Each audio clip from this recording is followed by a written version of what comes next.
Pessoal, a gente vai falar sobre a teoria da classificação da despesa orçamentária, semana 8, dia 6, ok? Veja, essa categoria, classificação por categoria econômica, cai muito encobrado em prova. Então, classificação quanto à categoria econômica, também ela vai ser o que? Como a despesa, agora despesas correntes e despesas de capital, perfeito?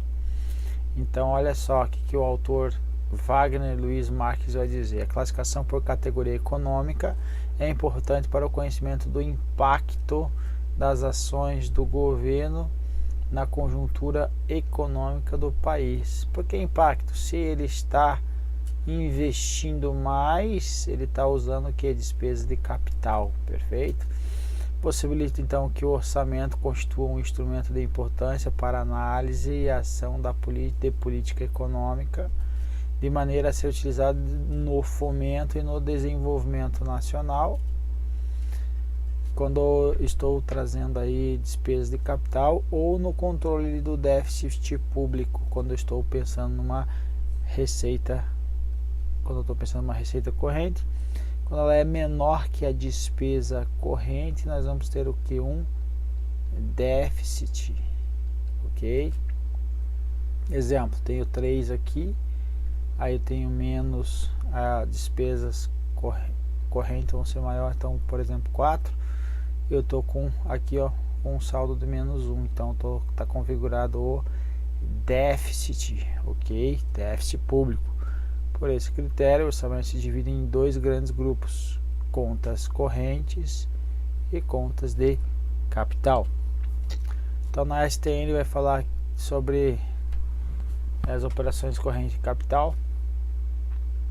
As despesas correntes vai falar que classificam nessa categoria todas as despesas que não contribuem diretamente, ok? Para a formação ou aquisição de um bem de capital. Ao contrário das despesas correntes, as despesas de capital vão contribuir diretamente para a formação ou aquisição de um bem de capital. Perfeito? Exemplo, um investimento aí com mobiliário no serviço público, com bens, então, bens pode ser móveis ou imóveis, por exemplo, ok?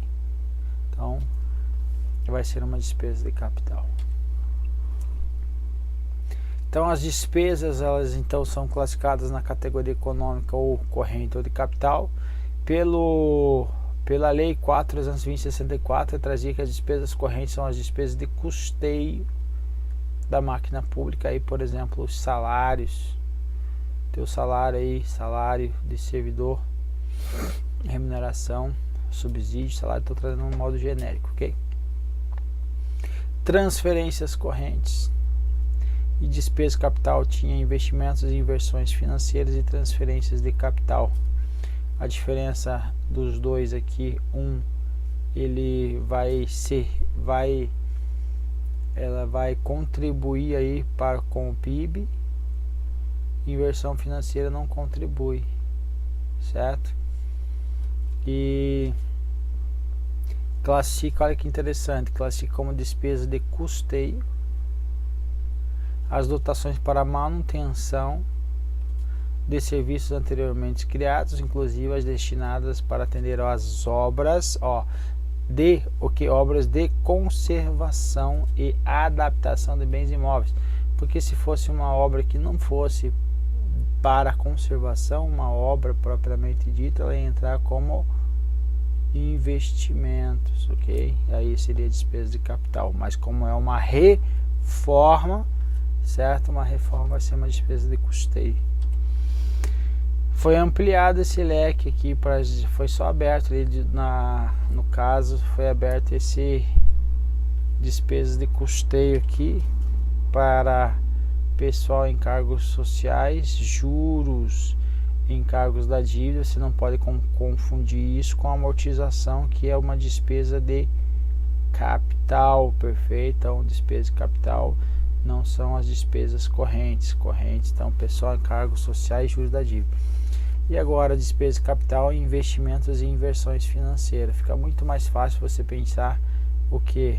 o que contribui para o aumento do patrimônio do ente aí, no caso dos investimentos e inversões financeiras, ok?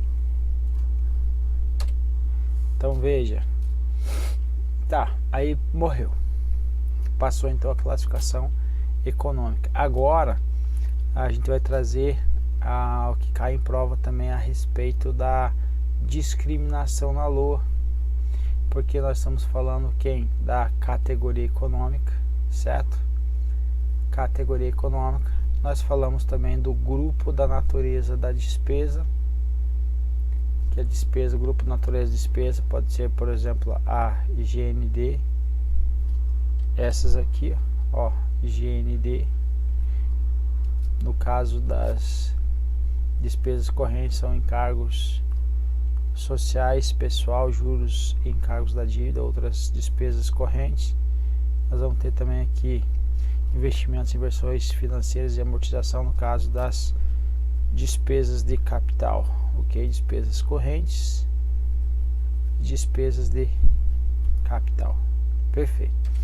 Agora eu vou para frente e veja aqui, ó, que na LOA será discriminado aqui, ó, segundo a 4320, segundo a categoria econômica, grupo natureza de despesa mais a modalidade de aplicação. Então ela vai ter o que? 3, aqui exemplo, 3 ou 4, que nesses dois casos aqui serão a categoria econômica, categoria econômica, 3 correntes, 4 capital. Veja que na GND, que é o que? Custeio, certo? Custeio está dentro da categoria econômica de correntes, ok? Por exemplo, aqui 3,90. É isso que ele está falando aí no artigo. Então, a discriminação da despesa, segundo a 4.320, ela será no mínimo, ou seja, até aqui, essa classificação 3.390. Aqui eu estou trazendo um exemplo de custeio, corrente, custeio, e aqui aplicação direta. O que significa aplicação direta? Exemplo, lá no Ministério da Saúde, eu faço uma licitação, depois eu faço uma nota de empenho. Estou utilizando por exemplo, material expediente, vamos supor, tá? Fiz uma compra de material de expediente. No empenho vai aparecer lá assim 33, 90, 30, subelemento 16, que é o material de expediente. Aqui eu estou dizendo que ele é uma despesa corrente, custeio, aplicação direta, material de expediente, material de consumo e material de expediente. Então, o que ele está falando aqui é esse 90 aqui, ó, esse 90 aqui. Quando eu vou fazer, por exemplo, vamos supor aí um convênio. Quando eu estou fazendo um convênio, eu estou pegando um recurso da União e repassando, por exemplo, para um estado, certo? Aí vai ser uma aplicação que 40 ou 50, nem lembro aí, mas não vai ser o que? Uma aplicação direta, porque estou passando um recurso da União que está sendo aplicado lá no estado, então não vai ser aplicação direta. Então quando eu verifico isso daqui, eu estou vendo que o que vai ser aplicado aí de forma direta, ok? Algumas portarias eles abrandaram mais ainda aí, para não chegam na modalidade de aplicação, mas você leva para a tua prova isso, segundo a 4.320, ok?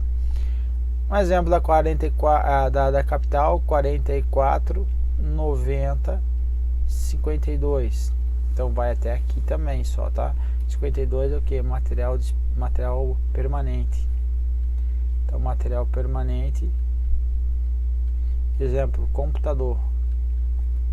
Computador eu vou classificar nessa conta, 44, 90, 52, subelemento 35, ok? Que vai entrar lá de processamento de dados, perfeito?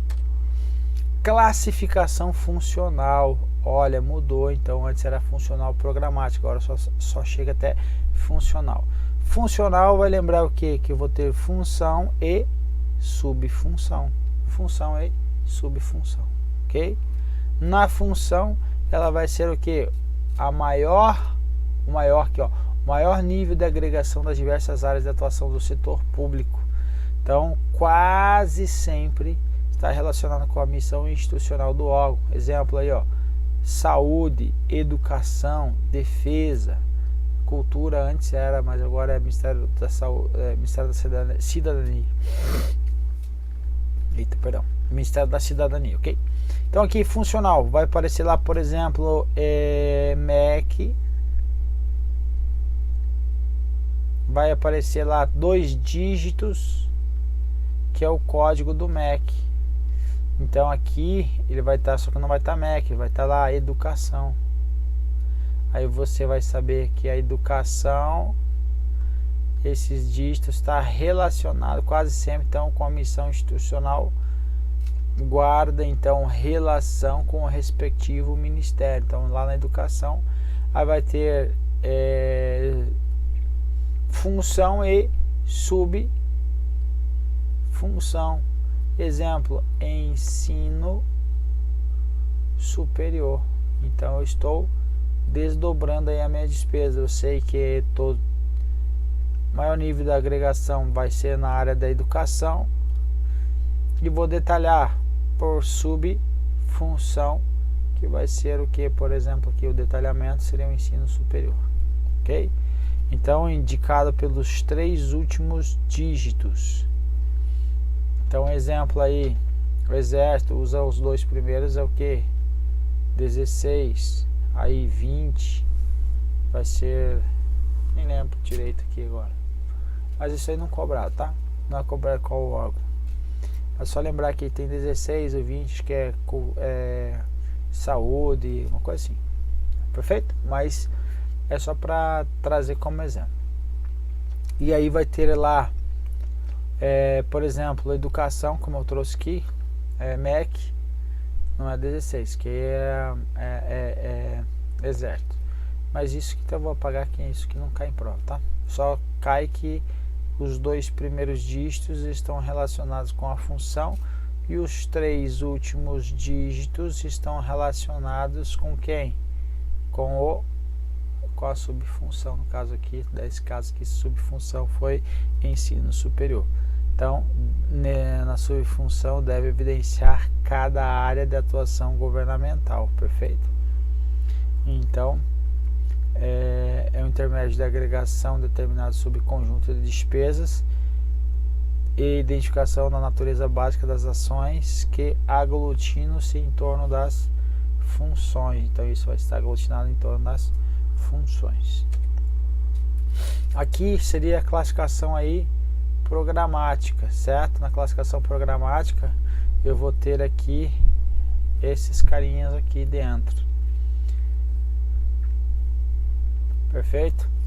Então são quem as minhas chamadas as minhas ações. Perfeito? Minhas ações. Então cai em prova atividade. Aí ele vai trazer a definição. É um instrumento de programação utilizado para alcançar o objetivo no programa, envolvendo um conjunto de operações que se realizam de modo contínuo e permanente, das quais resulta um produto necessária manutenção do governo. Então, manutenção e modo contínuo e permanente. Então, modo contínuo e permanente é o que você vai lembrar na tua prova aí para você acertar a questão. Então, atividade ela é executada em modo contínuo e permanente. Já o projeto ele é limitado no tempo. Ele tem o que? Início, meio e fim. Então, também é o instrumento, instrumento de programação. também de programação para alcançar o objetivo de um programa envolvendo um conjunto de operações. Está vendo que são parecidos? O que vai distinguir os dois, que um vai ser de modo contínuo, outro de modo temporário. Exemplo, me dá exemplo para ficar fácil. Exemplo para ficar fácil aqui, ó, atividade vai ser, por exemplo, serviço de vigilância, perfeito? Eu tenho que contratar todos os meses, eu tenho que ter o contrato vigente de serviço de vigilância aí para cuidar do órgão, perfeito? Já o projeto, uma construção de um hospital. Vou ficar a vida inteira construindo esse hospital. Agora, nesse aqui, em tese, eu ficaria o que? A vida inteira aí com esse serviço. Aqui vai ter o que? Uma ação limitada no tempo, vai ter o início, meio e fim. Operação especial, 0 à esquerda, não serve para nada, não contribui para a manutenção ou expansão ou aperfeiçoamento da ação do governo, e também não resulta produto e não gera contraprestação direta. Não gera contraprestação direta. Então, operações aqui, exemplo, pagamento da dívida ativa, certo? O que mais? Não gera contraprestação direta, perfeito. Então, exemplo, pagamento aí de inativos, certo? Inativos, pensionistas, o cara está aposentado lá, o aposentado ele vai receber por operação especial, porque ele não está contribuindo para a manutenção, expansão ou aperfeiçoamento das ações do governo, e também não está resultando em um produto e também não gera contraprestação, perfeito? Então os projetos eles começam com números ímpares e as atividades com números pares, ok? E a operação especial é o que? 0 à esquerda, ok? Não serve para porcaria nenhuma. E por fim, a classificação por esfera orçamentária. Vai ter então por esfera orçamentária, a gente já sabe que é orçamento fiscal, da Seguridade Social e de orçamento de investimento. Então, orçamento fiscal começa aí com 10, Seguridade Social com 20 e orçamento de investimento com 30. Povo, vamos subindo o nosso nível aí, beleza? Vamos para as questões? Um abraço e te aguardo lá. Fui.